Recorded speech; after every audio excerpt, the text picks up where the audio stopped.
Hello viewers, আসসালামু আলাইকুম। মালয়েশিয়ার কিংবদন্তি নেতা ও আধুনিক মালয়েশিয়ার রূপকার তুন মাহাথির মোহাম্মদ বাংলাদেশের রাজনৈতিক নেতৃত্বকে বিভক্ত এড়িয়ে ঐকমত্যের ভিত্তিতে কাজ করার আহ্বান জানিয়েছেন। মালয়েশিয়ার সাবেক পররাষ্ট্রমন্ত্রী ও রাজনীতিবিদ তানশ্রী সৈয়দ হামিদ আলবারের আত্মজীবনীমূলক বইয়ের প্রকাশনা অনুষ্ঠানে তিনি একথা বলেন। কুয়ালালামপুরের রয়্যাল লেক ক্লাবে ২৭শে নভেম্বর প্রকাশনা উৎসব অনুষ্ঠিত হয়। অনুষ্ঠান শেষে প্রেস ব্রিফিংয়ে আন্তর্জাতিক ইসলামিক বিশ্ববিদ্যালয়ের পিএইচডি গবেষক ও বেসরকারি থিংক ট্যাঙ্ক আইপিজেড এর নির্বাহী পরিচালক মোহাম্মদ আলাউদ্দিন মাহাথিরের কাছে বাংলাদেশের সাম্প্রতিক ঘটনাপ্রবাহ সম্পর্কে জানতে চাইলে তিনি বলেন, বাংলাদেশের জনগণ সাহসিকতার সঙ্গে একজন অজনপ্রিয় ও স্বৈরাচার সরকারকে ক্ষমতাচ্যুত করেছে। এখন তাদের সামনে সুযোগ এসেছে বাংলাদেশকে নতুনভাবে গঠন করার। এ সময়ে নতুন করে বিভক্ত এড়িয়ে ব্যক্তির দিকে না তাকিয়ে দেশের দিকে তাকিয়ে ঐক্যবদ্ধভাবে কাজ করলে বাংলাদেশ এগিয়ে যাবে বলে তিনি উল্লেখ করেন।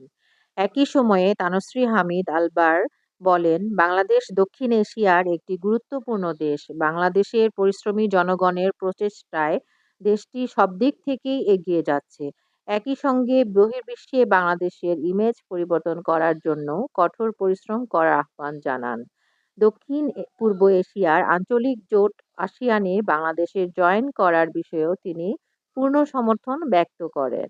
এদিকে দেশে চলমান বিশৃঙ্খল পরিস্থিতি নিয়ে প্রধান উপদেষ্টা প্রফেসর ডক্টর মোহাম্মদ ইউনূসকে নিজেদের উদ্বেগের কথা জানিয়েছে বিএনপি।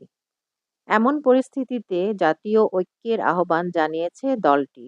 একই সঙ্গে প্রয়োজনীয় সংস্কার শেষে অতি দ্রুত নির্বাচনী রোডম্যাপ ঘোষণারও তাগিদ দেয়া হয়েছে দলটির তরফ থেকে। আরও বলা হয়েছে, যেন দেশে এমন কোনো অবস্থা সৃষ্টি না হয় যে সমস্যাগুলোর মাধ্যমে বিভাজন সৃষ্টি হতে পারে। কারণ এখন সবচেয়ে বেশি গুরুত্বপূর্ণ হচ্ছে জাতীয় ঐক্য। আমাদের সামনে অনেক বড় চ্যালেঞ্জ রয়েছে। অন্যদিকে প্রধান উপদেষ্টার প্রেস সচিব শফিকুল আলম বলেন, খুবই সৌহার্দ্যপূর্ণ পরিবেশে মিটিং হয়েছে। বিএনপি জাতীয় ঐক্যের কথা বলেছেন। প্রধান উপদেষ্টা নিজেও জাতীয় ঐক্যের কথা বলেছেন। তিনি জাতীয় ঐক্যের বিষয়ে জোর দিয়েছেন। প্রধান উপদেষ্টা সবাইকে শান্ত থাকার অনুরোধ করেছেন। আপনাদের মূল্যবান মতামত কমেন্টের মাধ্যমে জানিয়ে লাইক, শেয়ার এবং সাবস্ক্রাইব করে আমাদের চ্যানেলের পাশেই থাকবেন এই আশা করছি। ধন্যবাদ।